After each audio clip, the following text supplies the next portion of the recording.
Hello. Okay.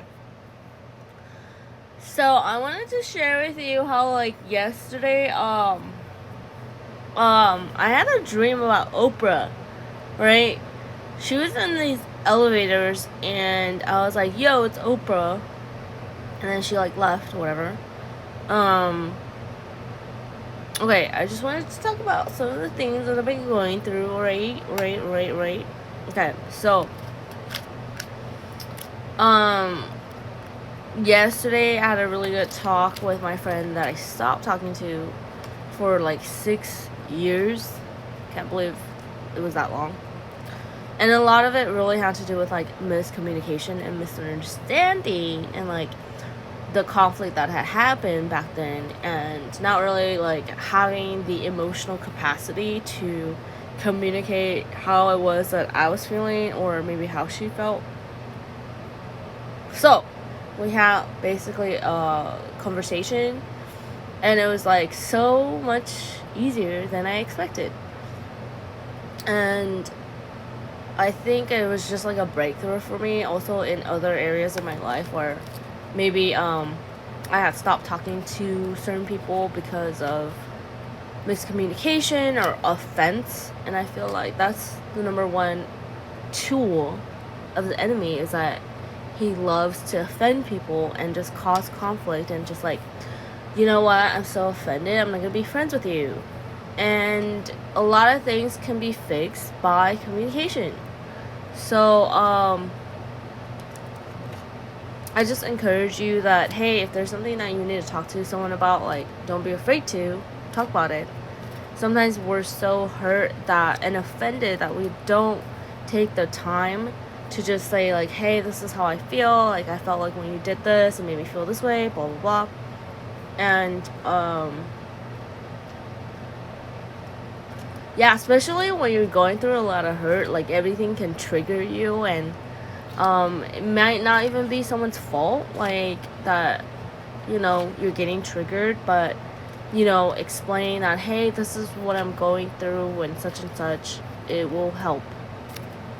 So okay, I just want to explain some of the things I've been going on. So the reason I reached out to my like best friend from before was because I had a dream that she called me and she goes, your husband's coming, like I feel like you're gonna meet him. And then in the dream I was like, my husband will probably speak Spanish because I want to do ministry in Tijuana. So like pretty crazy, right? So I feel like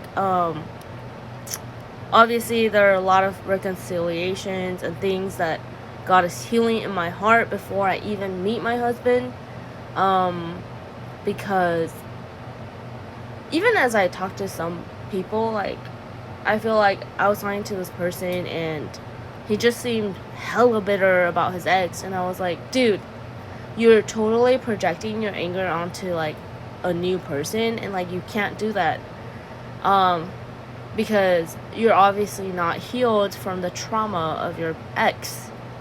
And so what God is doing is he's gonna reveal like all of the hurts and the healing that needs to happen before you meet your soulmate.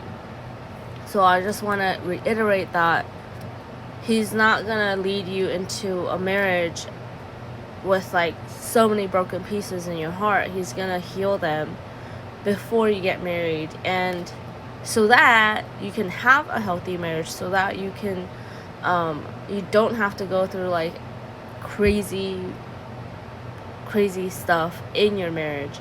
Of course, marriage is not easy, but there are a lot of things that, hey, if God can heal you before you get married, he's gonna do that, right? So that's kind of what I've been through, is that when I had that dream, I decided, you know what, it's time that I come out of hiding, emotional hiding, and talk to this person about any misunderstandings that we had, and just kind of go through the healing process, right? It was a lot easier than I expected, I think, because my heart is now open. My heart is now able to process. My heart is willing to go through the pain of healing And so I think that especially going on dates and like dating has really helped me be open, even when at times I really don't want to be open. God, like, leave me alone. But then, like, when you want to self-isolate, when you want to run away from a conflict, part of marriage is to face it, to face the hardship of confrontation, and to talk about it with that person, whether it is your soulmate or it's just a friend or your family, to kind of be revealing about and vulnerable about how you feel, so that you're not just like self-isolating again. So that's kind of on my journey. It's not easy, like, you just want to like be alone, right? You're like, I just want to be alone, leave me alone, I don't want to talk to people. But like, it's been a really good process. And like, one of the things that I see, I feel like in America too, is like when you're offended at someone, like, you don't talk to them directly, you just talk about them, or you unfriend them or block them, which I have done a lot. But now it's like, oh, I have a problem with someone, like, hey, can we meet up and talk? Can we talk? It's not that hard. Now I think about it, man, like, I just didn't have the emotional maturity to kind of face these conflicts. But now it's like, God has really taught me, like, you need to tell people how you feel. So, hey, this is how I feel, blah, blah, I feel hurt, blah, blah. And it's just being vulnerable. It's being honest. It will save you so much headache and like feelings of despair. And look, not everyone is like cool with talking things out, because I've literally texted and called people before and they literally just ghosted me. Like, they're like, I don't want to talk to you about it. They don't have the emotional maturity to talk things through. And you know what? I'm not going to be mad at them, because I've probably been there. But now in my life, I'm kind of over that kind of cycle. And I'm willing to just talk things out. So, anyways, thanks for watching. Bye.